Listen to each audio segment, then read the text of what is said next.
when we say redemptive event, it is like crucifixion.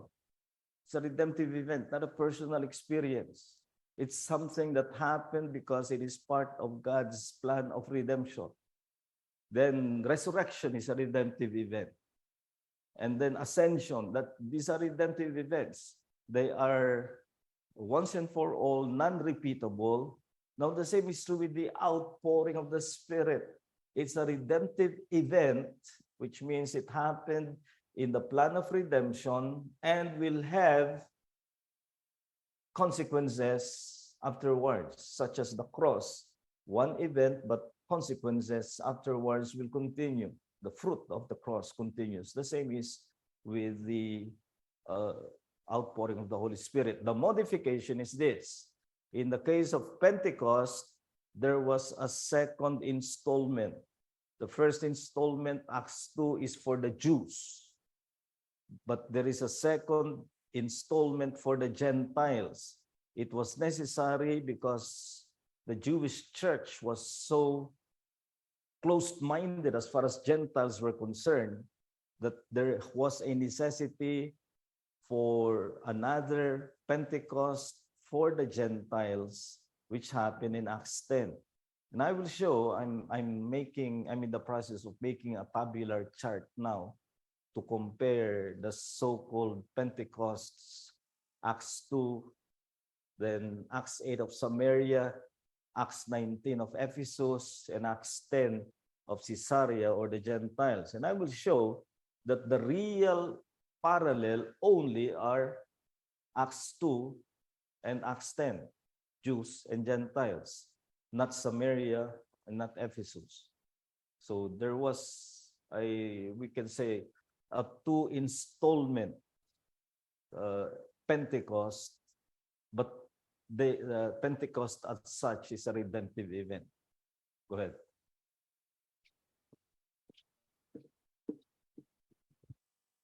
Wala po doon sa ano. The reason I asked kasi I was reading yung ating reading assignment sa revivalism. Yung po bang katulad no, nagkaroon ng Great Awakening, revival during the 1800, can you call that outpouring, or how would you classify that with respect to the work of the Holy Spirit? It's a good point. And again, I am going to explain this later. In the case of Pentecost, there are two sides. There's the redemptive event, and therefore, once for all, but as I shall argue, with two installments for Jews and Gentiles. But there is another aspect of Pentecost, which is not a redemptive event, and that is revival. We will have a lecture on revival, and revival in this case is not once for all, it is repeatable. So Pentecost is also a model of revival, but not the phenomena of speaking in tongues, but rather of preaching and conversion and baptism and church life. Those are elements of revival. But the elements of redemptive event are those outpouring of the Spirit resulting in speaking in tongues, repeated only in Caesarea.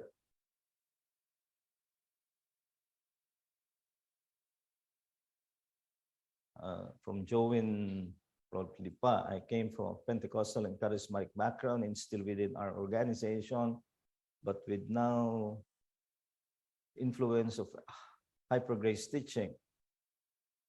What is the best approach to reform our church? Well, you are pretty messed up with if you have Pentecostal, charismatic, hyper grace.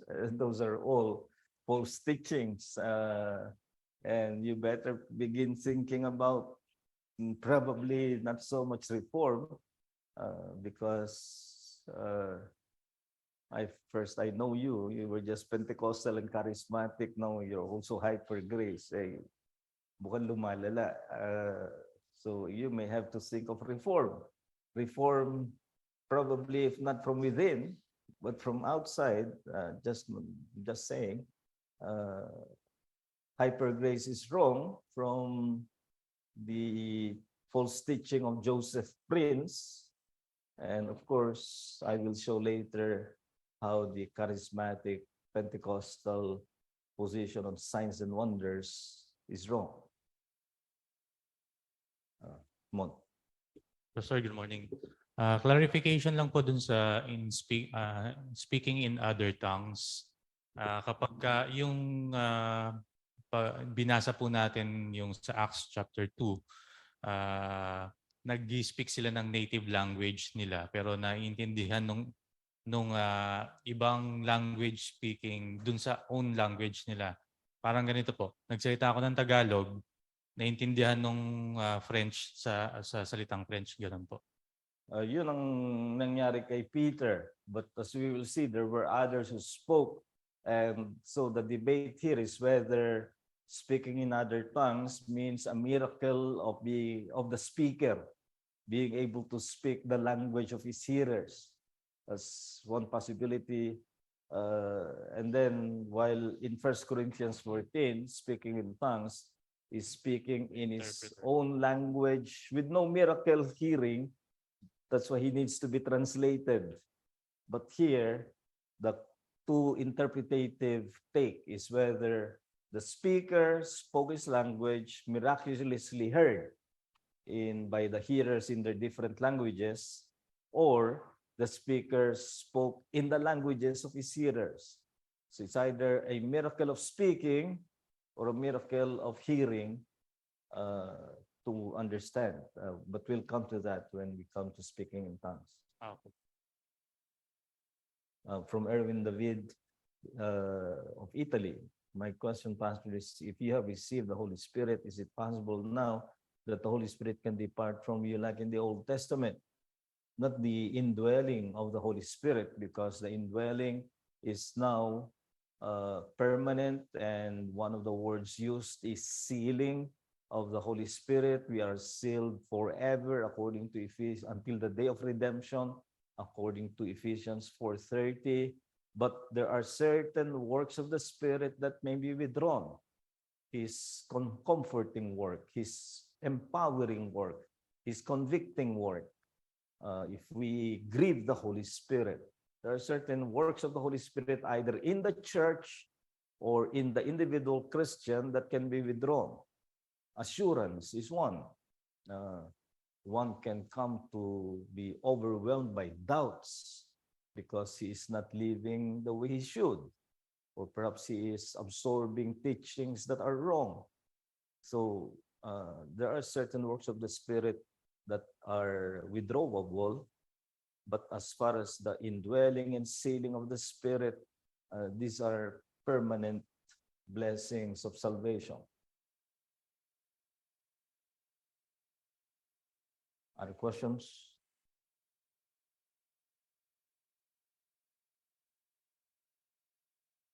Let's take a break.